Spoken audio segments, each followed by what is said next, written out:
Яғни ең алғашқы кезең мен қазіргі кезеңдегі бастаудың қандай үлкен айырмашылығы бар? Көптеген өзгерістерді айтуға болады.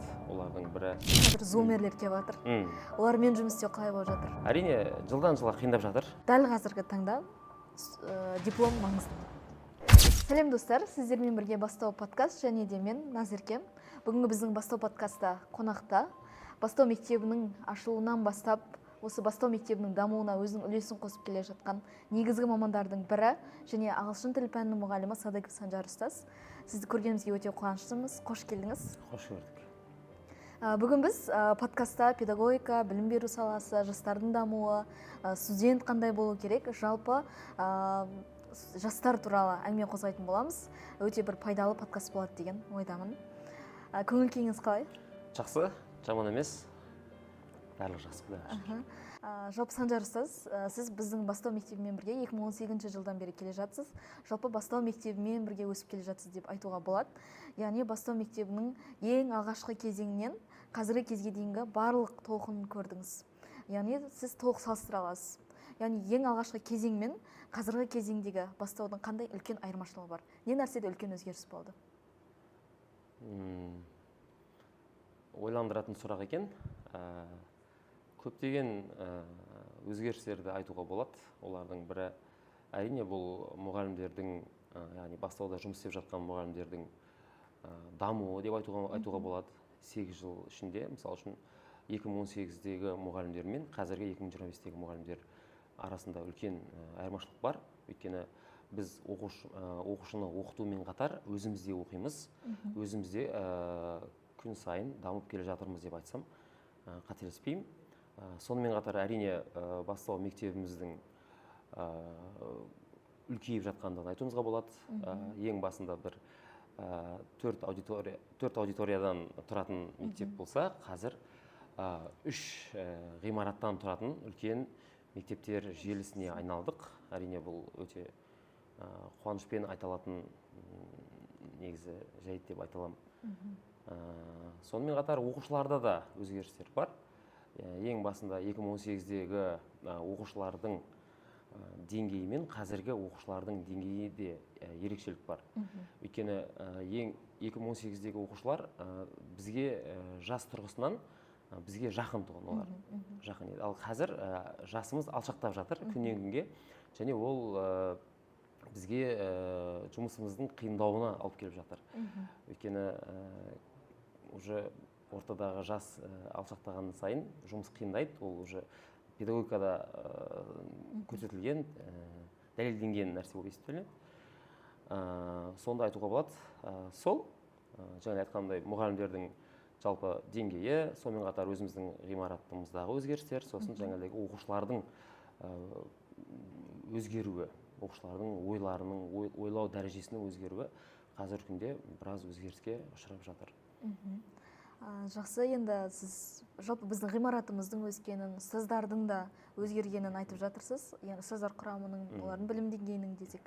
Енді оқушыларға тоқталатын болсақ, жаңа өзіңіз де айтып кеттіңіз, оқушылармен жас арамыз алшақтап бара жатыр деп.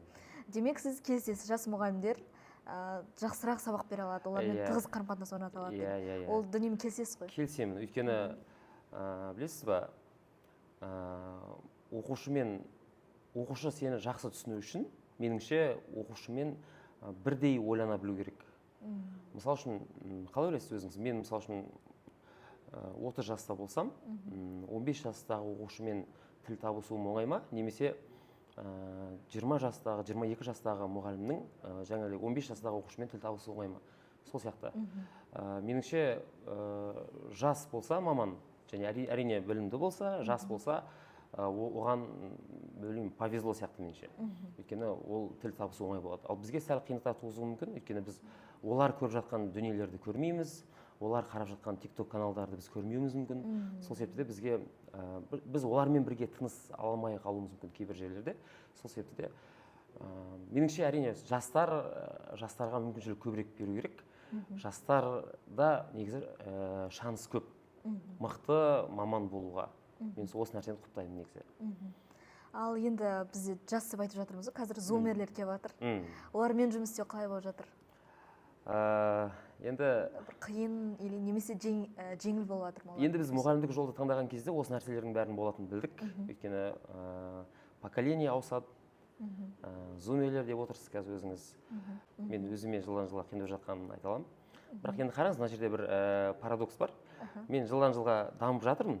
Жылдан жылға менің білімім кеңейіп жатыр деп айта аламын. Бірақ оқушыларға сабақ беру де сонымен қатар қиындап бара жатыр жылдан жылға. Енді мысал үшін мен өткен жылғы өзімнің сабақ беретін оқушылармен биылғы бір жылдың ішінде оқушылардың арасында үлкен айырмашылық бар. Олардың дүниетанымы, олардың қызығушылықтары, өткен жылғы оқушылар тыңдайтын музыканы биылғы оқушылар тыңдамайды уже. Түсінесіз ба? Жылдан жылға уже өзгеріп жатыр. Ал енді ойлаңыз, менің тыңдаған музыкаларымды тыңдай ма қазіргі оқушылар деген сияқты. Яғни мен айтпақшы болғаным, оқушымен бірге тіл табыса алу үшін, жалпы оқушыны дұрыс оқыту үшін біз онымен бірге тіл табыса алуымыз керек, меніңше. Ал бір тіл табыса алу үшін ортақ тақырыптар болу керек оқушымен сөйлесе алатын. Мысалы үшін бізде оқушылар көретін дорамалардан хабарымыз болу керек, немесе жаңағыдегі жапон мәдениеті, анимелерден хабарымыз болу керек деген сияқты да. Вот сол. Яғни айтпақшы болғаным, жылдан жылға ол әрине қиындап бара жатыр деп айтсам қате емес шығар. Енді сізге келесі сұрағым, енді біздің подкастымызды мұғалімдер де көреді.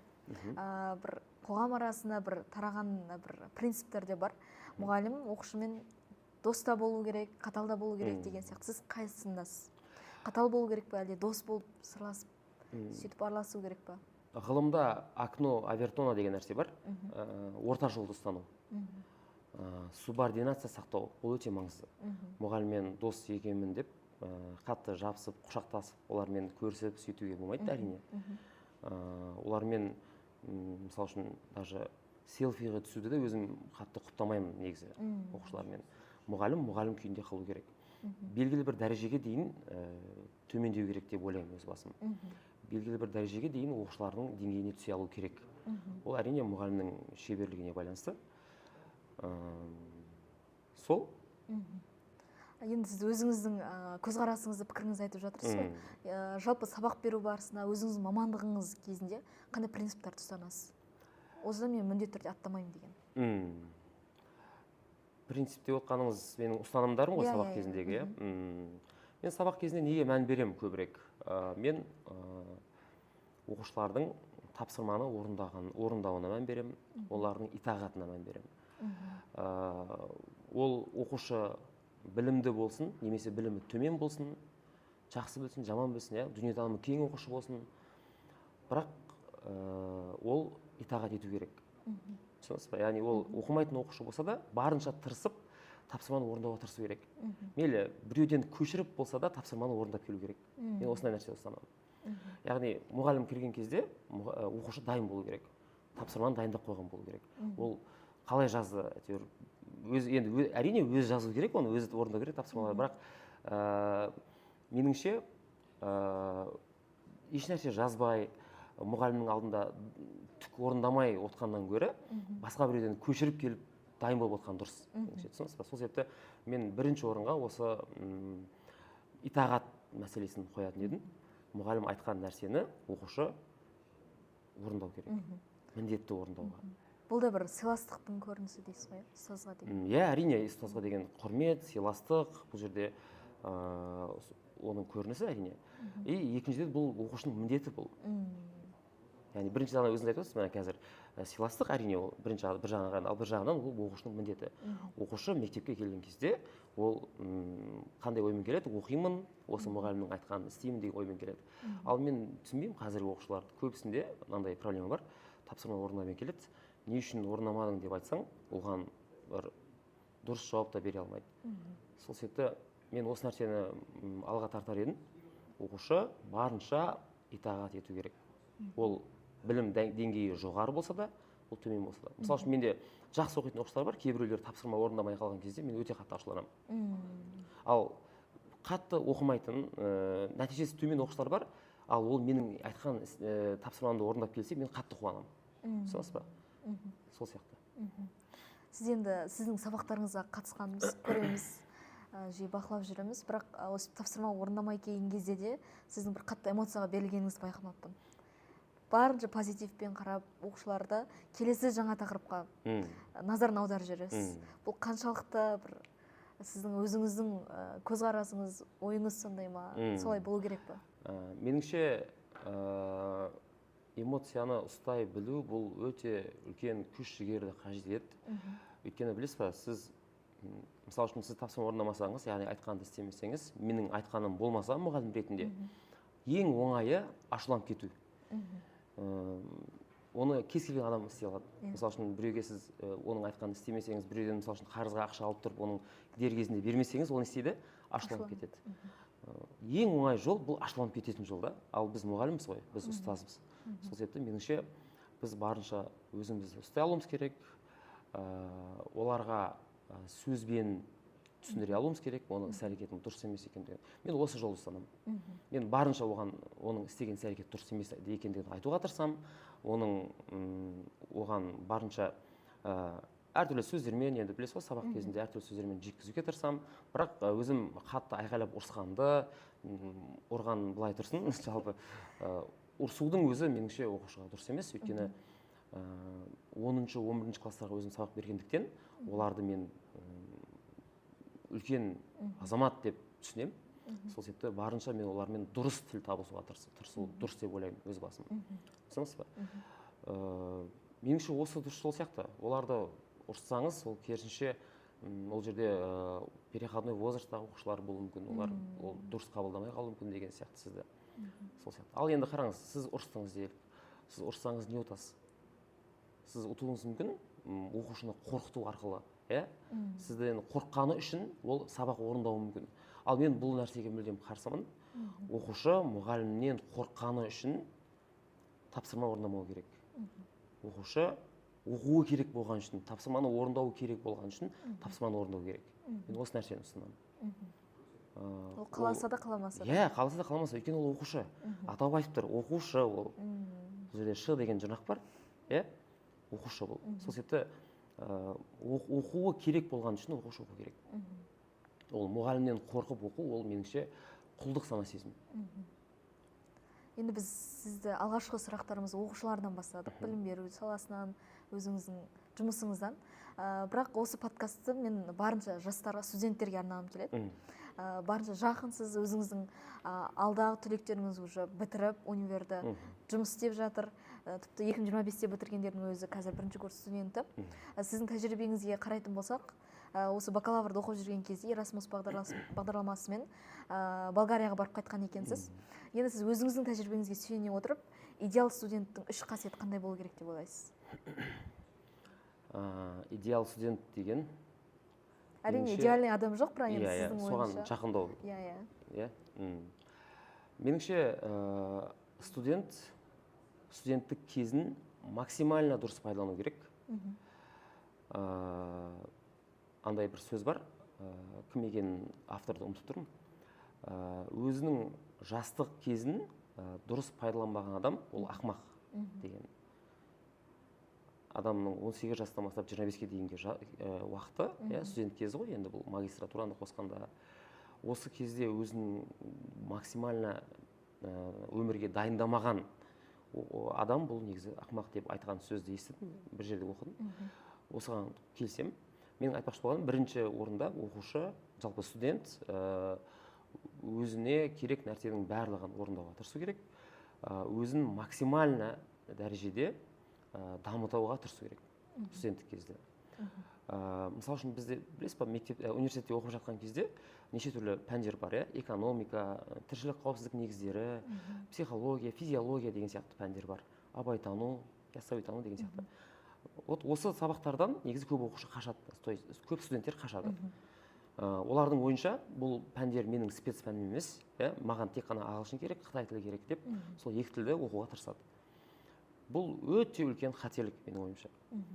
Өйткені сіз, мысалы үшін, тек қана маман болмастан тұлға болуыңыз керек қой. Ал тұлға болып қалыптасу үшін, жаңағыдай айтқан, атап өткен психология, физиология, педагогика, тіршілік қауіпсіздік негіздері деген сияқты осы пәндердің барлығын оқу керек. барлығын оқу керек барынша. Мемлекет ақымақ емес негізі. Білім және ғылым министрлігі осы пәндерді осы студенттер оқу керек деп белгілеп беретін, силабустар жасайтын мекеме, орталықтар, меніңше олар ақымақ емес. Бізден де ол жерде неше түрлі мықты мамандар отыр, солардың белгілегендеріне мойынсынып біз барынша соны істеуіміз керек.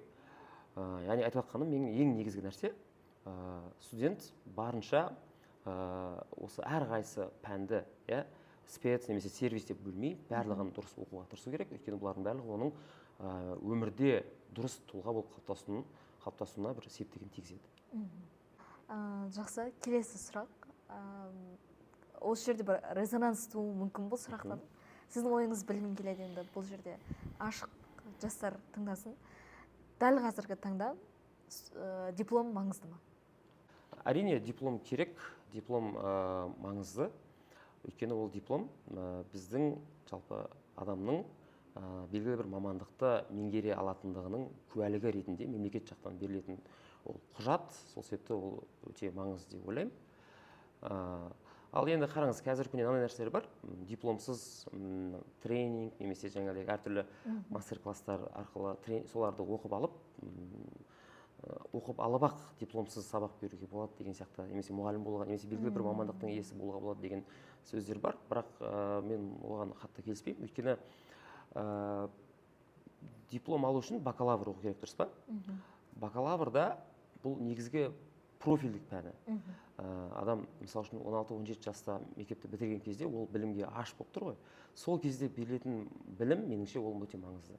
Яғни сол ең жас кезі, 16, 17, 18, 19 жас кезіндегі берілетін білім, бұл өте маңызды уақыт деп ойлаймын, және осы кезде алынатын мамандық та өте маңызды деп ойлаймын. Ал енді қараңыз, сіз жас кезінде, мысалы үшін, диплом алмаған, бірақ 2-3 ай оқып, курс оқып алып, немесе сол сияқты жерлерде сертификат алып сабақ беретін мұғаліммен полноценный жаңағыдай 4 жыл білімі бар, дипломы бар маманның екеуін салыстыру қиын. Өйткені академиялық білім. Академиялық білім, немесе мен жаңағыдай айтып кеттім ғой, қайсы университетте оқытылатын әрқайсы пәндердің ерекшелігін. Мысалы үшін қараңыз, сіз мынандай нәрсе ғой, сіз айтып жатқаныңыз қазір. Мен, яғни бір ағылшын мұғалімі, дипломы бар, магистратурасы бар, сондай дипломы бар маман, және Америкада бір 2 жыл жұмыс істеп келген маман. Осы екеуі сияқты болып тұр ғой қазірдің сұрағыңыз, дұрыс па? Америкадан келген маман бұл да, маман деп айта берейік, бірақ диплом жоқ, бірақ ағылшын тілін өте күшті біледі. Ал менде диплом бар, бірақ ағылшын тіл деңгейім жаңағыдай Америкада 2 жыл практикада болған адам сияқты болмауы мүмкін, бірақ мен бұл жерде жаңағыдай приоритетті диплом бар маманға беретін едім. Өйткені ол кісіде Америкада білім алған адамда жоқ нәрселер кездеседі. Өйткені ол жерде жаңағыдай айтпақшы негізгі әрқайсы білімнің, қалай айтсам екен, түкпір-түкпіріне дейін оқытылады университетте, білесіздер, неше түрлі пәндер оқытылады, олардың барлығы, яғни маман болу үшін керек нәрселердің бәрі оқытылады.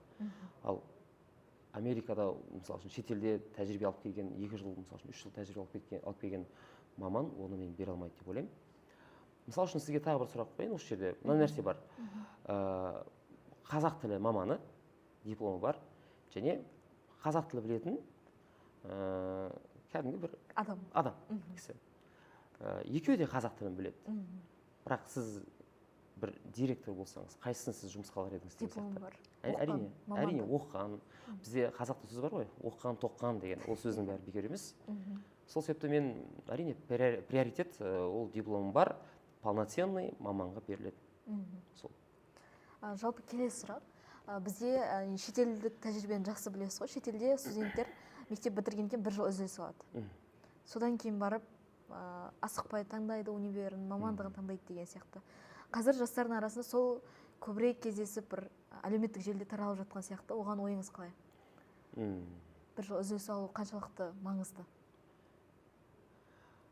Бізде андай, как будто ұбт тапсырмай қалсаң, немесе бір түспей қалсаң, бұл сол жерден өмір тоқтайтындай көрінеді. Бірақ енді барынша темірді қызған кезде басу керек деп ойлаймын. Өйткені 9-шы, 10-шы, 11-ші класста оқушының уайымы ол университетке түсу болады, жоғары оқу орнына түсу. Және сол кезде 9, 10, 11-ді оқып университетке түсу оңай, чем бір жыл кідіріспен түскенге қарағанда, өйткені оның есінде барлығы тұр, 10, 11, ол жерде мотивация да бешеный болады. Ал бір жыл кідірістегі оқушы, ол меніңше басқа нәрселерге алаңдап кетуі мүмкін сияқты. Мотивацияның төмендеуі болуы мүмкін, әрине. Немесе басқа да қызық нәрселерге қарап, сол сияқты нәрсе сияқты. Сол себепті меніңше барынша сол 11-ші класстан бастап университетке дайындалып, сол жерде түскен жақсы сияқты. Жылды ұтасын бір жыл, немесе қазір мынандай нәрсе бар, университетке түспесең армияға кетіп қалу қаупінде бар деген сияқты. Әрине бұл әзіл, армия ол бәріміздің борышымыз, оған бару керек. Солай. Бірақ енді егер де болмай жатса, яғни ол оқушы өз дегеніне жете алмай қалса, университетке түсе алмай қалған жағдайда, оны қалай қабылдау керек? Оны барынша қабылдау керек. Қалай бар, солай. Түсе алмай қалдың ба? Оны қабылда, енді кейінгі жылға әрекет жасау жоспарыңды істеу уже. Сол сияқты. Солай. Қазір, тем более қазір бізде білесіздер ғой, бір жылда 4 рет, 5 рет ұбт тапсыруға болады. Ал ол біз ұбт тапсырған кезде олай болған жоқ. Қазір январь, қаңтар ұбт бар, март, яғни наурыз ұбт, маусым айында 2 ұбт тапсыруға болады. Сонымен қатар тамыз айында да мемлекет соншалықты бізге жомарт, яғни бізге возможность беріп қойған. Меніңше уже 2 жыл, осы возможностьтардың бәрі тұрған жерде, бір жыл жаңағыдай gap year деп айтады, сіз айтқаныңызда. Бір жыл бос қалып кетуі ол ақымақтық сияқты. Мемлекет осыншама возможность беріп қойған қазір. 4-5 рет тапсыру, ол меніңше ешқайсы елде жоқ ау, ондай жомарт. Негізі ол біздің Қазақстанға керек емес сияқты негізі. Өйткені шетелде деп айтып жатырмыз ғой, интернетте жүр Кардашьяндар адвокаттық неге лицензия аламай оқуға түсе алмай жүрген. Әйтпесе қанша не деген байлығы бар, оларға болады енді ол нәрсе. Өйткені оқуға түсу оларда соншалықты қиын. Ал бізде жаңа сіз айтып отырғандай 5 рет тапсыруға болады. Бірақ соның өзіне де енді 5 рет тапсырып грантқа түсе алмай қалса да 5 реттің 2-ін енді грантқа тапсырады ғой. Бірақ грантқа түсе алмай қалып ақылға түссе де бір қатты бір үлкен проблема емес деп ойлаймын. Өйткені қолжетімді ғой, негізі білім алу қолжетімді. Қазір қарап отырамын да, мысалға біздің өзіміздің мамандығымыз бойынша университетте МКТУ-да 600 мың теңге оқиды екен. Қарап тұрсаң қатты көп ақша емес негізі. Оны тем более бірден төлемейсің, бөліп төлейсің. Оның да бір плюс жақтары көп. Сондықтан да осы жерде айтар едім, егер грантқа түспей қалса, бір қатты проблема қоюдың қажеті жоқ. Өйткені біз 11-ші сыныпта біз сондай проблема көреміз, ол нәрсе грантқа түспей қалсақ. Сол үшін студенттерге айтамыз, қатты көңілге алмай қойыңдар деп, нормальный нәрсе. Сонымен қатар білесіз ба, айтып жатқаныңызға толық келісемін. Сосын бізде қазір білесіз ба, мемлекеттік грант бар. Мемлекеттік грантқа оқушы түспей қалған жағдайда әкімшілік грант деген де бар. Әрқайсы әкімшілік орталықтар өздерінің жаңағы неге өңірлеріне гранттар бөлінеді қосымша. Ол да болмай қалған жағдайда педквота бар. Ол да болмай қалған жағдайда ястауи квота бар. Егер ол да егер де болмай қалса, университеттің ішкі гранттары бар. Ректорлық гранттар бар, активистерге берілетін. Freedom гранттары бар. Әрине, сол себепті қазір жылдан жылға байқасаңыздар, ол грантқа түсу жылдан жылға оңайлап бара жатқан сияқты негізі. Кейін ауысып алуға да болады, мысалы, ақылға ол да бар, әрине. Енді барлық студенттің өзінің қолында, қаншалықты ізденімпаз болады, қаншалықты оқиды деген. Жақсы, енді келесі сұрақ сізге. Студенттердің қазір көбінің басына кездесетін жағдай ол ақша табу мәселесі. Көп студенттер студент болғаннан кейін ақылы оқитыны бар, немесе грантта оқитыны бар, жұмыс істеп кетеді. Өз ақшасын өзін табу мақсатында, немесе жинаймын деген. Қаншалықты келісесіз ол нәрсемен? Енді жағдайға қарау керек, әрине. Егер де жағдай жетіп тұрған студент болса, 4 қабырғасы тең дей ма, сондай студенттер болса, яғни жағдайы бар отбасыдан шыққан студент болса, ол барынша оқу керек, меніңше. Мен бағана бірінші сұрағыңа жауап берген кезде айттым, оқушы немесе студент барынша уақытты пайдалану керек. 4 жыл уақыт деген бар ғой студентке, ол өте аз уақыт. Мен 6 жыл оқыдым, магистратураны қосып, и плюс жаңағы Erasmuспен оқыдым. шетелде. Соның өзінде мен тойған жоқпын оқудан. Сол себепті осындай возможностьті оқып, дамып қалып, пайдаланып қалу керек, меніңше, әрқайсы студентке. Ақша табу немесе жұмыс істеу ол қашпайды. Ертең, мысалы үшін, 22-23-те диплом алсаңыз, 63 жасқа дейін жұмыс істеуге уақыт болады сізде. Қаншама уақыт, бірақ сіз сол 63 жасқа дейін жұмыс істемей, сол ең жан тұрған білім алатын кезіңізде, тұлға болып қалыптасатын кезіңізде, істейсіз бұл жерде, жұмыс істеуге асығасыз. Сол себепті меніңше, егер де ол жағдайы жақсы отбасыдан әрине сондай болса, меніңше ол барынша дамуға тырысу керек. Университетте барлығын оқып болдың ба, барлық пәндерді, барлық берілетін нәрселерді, қосымша ізде не бар университетте басқа? Қандай нелер бар? Дамыту курстары бар. Қандай шетелге жіберетін орталықтар бар, академиялық ұтқырлық, Мевлана, Erasmus, мысалы, неше түрлі бағдарламалар бар. Көп студенттерді мен білем, өте білімді, потенциалы өте жоғары студенттер, бірақ осындай бағдарламаларды пайдаланбайды. Өйткені олар ізденбейді просто. Сол себепті осылардың бәрі мемлекет беріп тұр ғой осындай возможностьтарды. Соларды барынша пайдаланып қалу керек сияқты. Сол үшін мен ойлаймын, бұл жерде қарау керек студенттің жағдайына. Егер де ол әрине коммерцкий, яғни ақылы түрде оқитын студент болатын болса, бұл жерде мүмкін жұмыс істеуге де болатын шығар кейбір кездер. Бірақ менің ойым барынша, мен өзім де сол нәрсені ұстандым кезінде. Жұмыс істеуге мүлдем асықпағанмын мен. Магистратура оқып, магистратураның 2-ші курсын оқып бітіріп барып, мен одан кейін мысалы үшін курстарда сабақ беруді бастадым. Магистратураның 2-ші курсын бітіріп болдым. Ал мен қазір қанша студенттерді білем, өзі университетке түскені енді, 1-ші, 2-ші курсы енді оқып жатыр, дереу сабақ беруге тырысады, дереу жаңағыдай жұмыс істеуге тырысады. Сол, меніңше, барынша бар уақытты, алтын ғасырды дұрыс пайдалану керек, максимально дұрыс пайдалану керек. Оны дұрыс пайдаланбау күнә меніңше. Бізде 4-ші курстың басына біздің бір оқытушымыз уақытша кірген, сол кісі айтады, болды сендер кешіктіңдер уже. Тым пайдаланған жоқсыңдар, не уақыттарыңды, не білімдеріңді. Сендерге 4 жыл кредитте берілген дейді. Болды, одан кейін сендер ертең диплом алғаннан кейін оқимын, ағылшын оқимын деген өтірік болды уже. Енді сендер қаласыңдар да, қаламасаңдар да қолдарында диплом, ата-аналарың жұмыс еткізеді. Болды, енді өкінесіңдер деп бізге айтқан. Сол кезде түсіндік біз. Оған ешкім айтқан жоқ та бізге. Маған ертерек сұрағаныңызда, осы сұрақты сол кезде айтатын едім. Жақсы.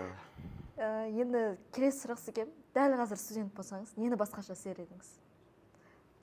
Сіз негізі студенттік кезіңізді дұрыс пайдаланғансыз деп ойлаймын. Жұмыс істеген жоқсыз, мобильностьпен барып келдіңіз. Тағы да не нәрсе қайталанбадыңыз? Мен бір өкінішім бар. Work and Travel деген бағдарламамен Америкаға тапсырмағаныма өкінемін. Сол кезде таныстарым, өзіммен бірге оқитын группаластарым барлығы айтты, ұсынды осы бағдарламаны. Бірақ мен білмеймін, ақшадан болмады ма, в общем, сол бағдарламаға мен тапсырмадым. Өйткені кез келген ағылшын тілі мамандығында оқитын оқушылардың кез келгенніңкі арманы ол Американы жалпы көру деп ойлаймын, өз көзімен көру. Оқыған нәрселерді өз көзімен барып көріп, айналып келу. Ал оған возможность бізде бола бермейді, өйткені туристический нені алу, визаны алу өте қиын. Ал оған ол жаққа, яғни шетелге, Америкаға өтудің ең жақсы бір жолдарының бірі осы бағдарлама арқылы еді. Ал мен қазір ол бағдарламаны пайдалана алмаймын, өйткені мен уже 27-ге толып қойғанмын. Ол бағдарламаға 27 жасқа дейінгі студенттер тапсыра алады.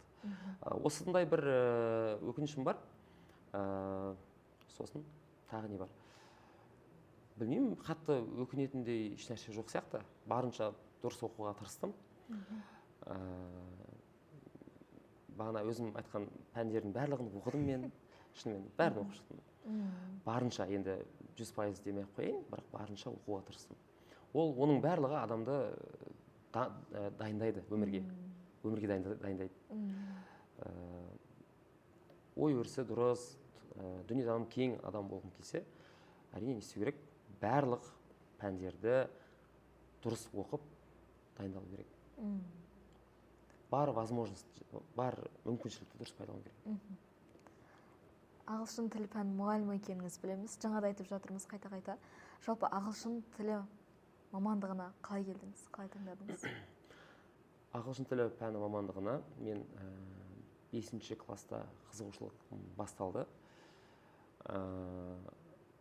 Сол өзімнің ауылдағы мектебімде бір ұстазым бір кезде сторителлинг болсын осы жерде классымызға жүгіріп кіріп мені сұрады. Мұғалім, ұстазым, сол мені сұрады. Санжар бар ма деп, сөйтіп мен шықтым, жүгіріп не болды екен деп. Мен кішкентай балам ол кезде. Сөйтіп сол кезде бізде сайлау ма бір нәрсе болды осы Қазақстанда. Президенттік сайлау ма, ұмытып тұрмын. Сол президенттік сайлауды тексеруші бақылаушылар келеді шетелден. И біздің мектепте сайлау учаскесі бар. И солар жаңағыдай шетелден келген, Европадан келгендер біздің сайлау учаскелерін тексеру үшін келген. Сол кезде мені шақырды, жаңағыдай мұғалім шақырып, Санжар келсей, шетелден келді мамандар деп ше. Сөйтіп мені алып шықты, мұғалімдер бөлмесіне алып кірді. Жаңағыдай 2 шетелдік отыр. Сол кезде алғаш рет 2 шетелдік кісіні көрдім. Бір әйел кісі, бір ер кісі болды. Қай жерден келгенін ұмытып қалдым. Сол жерде сол менің ұстазым соларға мені таныстырды. Мынау менің жақсы көретін оқушым деп ағылшынша сөйлеткізді. Сол жерде басталды мен ағылшынға деген қызығушылығым, шетелге деген қызығушылығым. Ол кісілермен сөйлескен кезде мен бір өзімді басқаша сезініп кеттім. Әлі де есімде олардың түрлері, ақ торы, бетінде сепкірлері бар, сондай европоид нәсілді адамдар. Өте бір, білмеймін, өзгеріске ұшыраған бір кездерім болды. Сол мұғаліміме, жаңағыдай ұстазыма соны кездестірген рахмет айтамын, әлі күнге дейін. Сол күшті. Кез келген ұстазбен сөйлескен кезде, бұл жолға қалай келдіңіз деген кезде, бір ұстаз айтады да. Сіздікінде дәл сондай болып тұр. Демек, бір ұстаздың сөзі өзгертеді, кез келген оқушы әсер етеді. И бекерден бекер адам мен адам кездеспейді негізі. Күшті. Өзін ерекше сіз айтқаннан кейін ерекше толқыныс болып тұр. Әйтпесе ол мұғалім, ол ұстазым кірмей-ақ қойса да болатын еді негізі біздің классқа. Ол менің үлгерімімді білет, және мен жақсы көретін шығар енді, мен солай ойлаймын өзім. Сөйтіп асығып, үсігіп кіріп классқа мені іздеп, сөйтіп шетелдік жаңағы 2 мамаммен сөйлестіргені бар. Олармен сөйлестік, мен туралы сұрады, футбол туралы сөйлесіп кеттік сол жерде, шатаспасам. Өйткені айтылатын тема қалмады да. Өз білетін, өзі сөйлей алатын нәрсем, сол спорт туралы сөйлей алатын едім ағылшынша, және сол туралы сұрауға тырыстым сол кезде. Демек, болу керек жағдай болған. Болу керек болды да ол. Сіздің осы жолға келуіңізге. Жалпы сіздің өміріңізді ағылшын тілін білу қаншалықты өзгертті? Қандай маңызды әсерін берді? Мен ағылшын тіліне келместен бұрын мендегі басқа ой болған. Менде суретпен айналысу, сурет салу, осы салаға қызықтым бірінші. Сосын жаңағыдай айтқан оқиғадан кейін ағылшынға түбегейлі ауысып кеттім. Сурет тек қана хобби ретінде қалды. Егер де ағылшын тілі жаңағыдай жағдай болмағанда, ағылшын танымағанда, мүмкін мен қазір бір суретші ма, шығармашыл адам болып отыратын бедім деп қоям. Мүлдем, қызық өте әрине. Бір жағдай, және бүкіл тағдырды өзгертіп береді. Сол.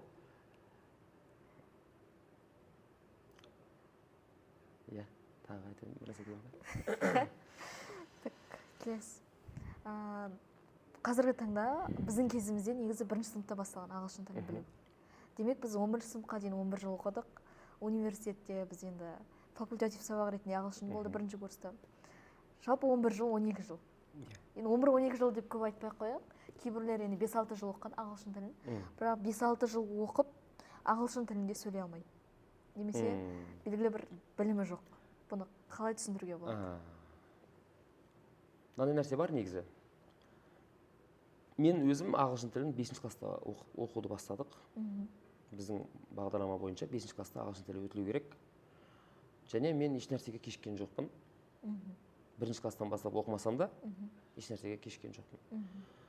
Ал енді қараңыз, қазіргі күнде өткен жылдарда тіпті 1-класстан бастап, садиктен бастап ағылшын тілі оқытуды Иә, қолға иә. алды. Мен бұның бәрін дұрыс емес деп ойлаймын. Өйткені садикте немесе 1-класста, 2-ші, 3-ші класс, 4-ші класста тіпті білім ана тілінде берілу керек. Білім балаға ана тілінде берілу керек. Ағылшын тілін мүлдем ол кезде бастауы дұрыс емес деп ойлаймын.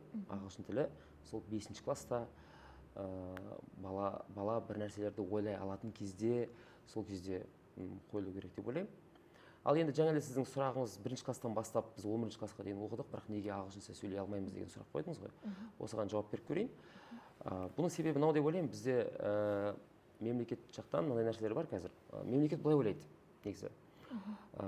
Бала 1-ші, 2-ші, 3-ші класста бегинер оқыса, 4-ші, 5-ші класста elementary болады. 6-ші, 7-ші класста pre-intermediate, 8-ші, 9-ші класста intermediate. Ал 10-11-ге нені қояды? Advanced қояды. Түсінесіздер ма? Қалай болады? Кітаптардың барлығы дәл осылай жасалады негізі. Енді қараңыз, сабақ беретін мұғалімдердің көбісінде advanced деңгейі жоқ. Тіпті elementary мен сабақ беріп жатқан мұғалімдер бар. Сол себепті бұл жерде біраз факторларды мысал келтіріп кетуге болады. Олардың әрқайсының ішіне кірмей ақ қояйық. Жалпы менің ойымды түсінесіз ғой, сіз қалай не айтқанымды. Меніңше осы проблема осы сияқты. 1-ші, 2-ші, 3-ші класста ағылшынша оқытып, бегинерді аяқтап шықты бала деу бұл қателік. 5-ші класстан бастап оқыту керек, және elementary болса elementaryден бастау керек. Advanced деңгейіне жақындатуға тырыспау керек балаға. Барынша elementary, pre-intermediate, меніңше максимально интермедиатпен қалу керек болды деңгей. Мектепті бітірген кезде бала интермедиатті бітіріп шықса, оның өзі үлкен меніңше жетістік деп ойлаймын. Интермедиат деңгейімен де әжептәуір дәрежеде сөйлеуге болады. Сол себепті меніңше ағылшын тілін асықтырып өткізу бұл дұрыс емес. Демек бұл жерде қателік оқушыда емес, жүйеде болып тұр. Жүйеде болып тұр деп ойлаймын өзім. Өз басым жүйеде болады. Енді қазір сізге келесі сұрақ. Жалпы бізде қоғамда ағылшын тілін білу бір білім құралы емес, бір статусқа айналып кеткен сияқты. Бұл қаншалықты дұрыс үрдіс қоғамда? Екінің бірі IELTS алады дегенде ғой. Дұрыс. Статус дегеніңіз бұл жерде әрине ол білім құралы, статус. Жоқ, енді қараңыз, ағылшын тілі статус деп отқаныңыз бұл мақтаныш деп отқаныңыз ғой, қазір. Әрине ол адам өзінің қолынан келетін нәрсесімен мақтану керек. Өзін өзі жарнамалай білу керек. Бұл қазір қоғам талабы. Қазір кім өзін өзі жақсы жарнамалай алады, соның қазір табысы жақсы. Соның жаңағыдай өзің айтпақшы подписчиктері көп. Сол себепті мен олмен келсем, оқу керек, оны көрсете алу керек, Инстаграмға қою керек, сен ағылшынша білетінің туралы жариялау керек, қытайша білетінің туралы жарияла, мақтан. Меніңше білім жолында мақтану бұл нормальный нәрсе. Солай. Ал енді ағылшын тілін білмеу бұл артта қалушылық болып саналады? Жоқ. Ағылшын тілі білмеу артта қалушылық болып саналмайды. Ағылшын тілін білу просто артықшылық болып саналады. Күшті жауап. Бір тіл білсең бір адамсың, екі тіл білсең екі адамсың. Жалпы біз осы подкастта студент туралы, даму, ағылшын тілі туралы сөз қозғадық. Осы үш сөзді байланыстырып, бір сөйлеммен қорытынды ой айтсаңыз. Студент, даму, ағылшын тілі. Енді қазір ғана айтып шықтық, осы мәселелерге тоқталып шықтық. Тағы да мен айтатыным, барлық студенттерге студенттік кезді бекерге өткізбеу керек. Максимально өзіңнен пайдалану керек. Максимально өзіңнің бар ашылмаған қырларыңды ашып алуға тырыс осы студенттік кезінде. Кейін кеш болады. Ағылшын тілі ол мынандай нәрсе ғой, ағылшын тілі ол өте маңызды екендігіне тағы бір дәлел айтайын мен сізге. Мысалы үшін сіз бір жасуша деген сөз бар ғой, кәдімгі биологиялық термин. Осы сөзді Google-ға жазыңызшы, жасуша деп. Қанша не шығады? Табылғандар. 1000, 2000 шығатын шығар, 10 000 шығатын шығар. Енді орысша жазыңыз. клетка деп. Одан 2 есе, 2 есе. Енді ағылшынша жазыңыз cell деп. 10 есе болады. Иә, 10 есе, 20-30 есе болуы мүмкін. Сол себепті ағылшынша оқу бұл тиімді. Кез келген нәрсені. Кез келген студентке. Ол не только ағылшын тіл таңдағандар үшін, жалпы биолог болсын, химик болсын, физик болсын, оларға жаңалықтарды, жалпы ағылшынша көру, ағылшынша оқу ол тиімді. Өйткені база үлкен. База үлкен, ақпарат өте көп. Мен солай айтайын, барынша студенттерге айтатыным, даму керек, жаңалықтарды көру керек, бүгінгі болған жаңалық ертеңгі тарих. Мен барынша жаңалықтарды көруге тырысам, еще оны ағылшынша көрем, BBC, Fox News деген сияқты сайттардан соларды көруге тырысам. Өйткені осы күнде жаңалықтар, ертең не болып жатыр барлығы тарихқа айналып жатыр. Сол себепті дүниемен бірге, әлеммен бірге жүру үшін меніңше ағылшын тілін білу керек, даму керек және әлемнен қалып кетпеу керек. Біз ең алғашқы сұрағымызда бастау қалай өзгерді деген кезде мұғалімдер саны артты деп айтқан болатынбыз. Қазір енді 3 мектеппіз. Ол нәрсе айтылған да болатын. Мысалы, жас ұстаздар өте көп. Мүмкін сізбен тікелей байланысуға тартынатын ұстаздарымыз болуы мүмкін. Немесе мүлдем сіз танымайтын біздің подкастымызды көріп отырған ұстаздар болуы мүмкін. Соларға осы подкастта қозғалмай қалған өзіңіздің соңғы айтар ойыңыз болса, жас ұстаздарға не айтатын едіңіз? Жас ұстаздарға білім деген камера қарап сөйлесеңіз болады. Білімді күшейту керек. Көп ұстаздардың істейтін қателігі диплом алып болғаннан кейін болды, мен білім деңгейім жетеді, мен дамыдым, болды, енді мен жұмыс істеуім керек деген сияқты нәрселер бар. Жоқ. Білім деңгейін барынша жоғарылату керек. Ол жетеді деген нәрсе жоқ білімде. Білім шексіз. Сол себепті максимально білім деңгейін арттырса, ал педагогикасы, олардың әдіс тәсілдері, технологиялар, олар тәжірибемен келетін нәрсе. Айтатынымыз сол. Өте керемет. Осы біздің подкастымызда өте құнды, керемет пайдалы мәліметтер, әңгімелер қозғалды деген ойдамын. Көріп отырған әр көрерменге пайдалы болса өте қуаныштымын. Уақытыңызды бөліп, тәжірибеңізбен бөліскеніңізге өте үлкен алғысымды білдіремін. Ал біздің көріп отырған оқырмандар, біздің подкастымыз сіздерге ұнап жатса, төменде өздеріңіздің пікірлеріңізді бөлісіп отырыңыздар. Біз Санжар ұстаз екеуміз міндетті түрде оқитын боламыз. Келесі кездескенше үлкен рахмет. Рахмет. Сау болыңыз.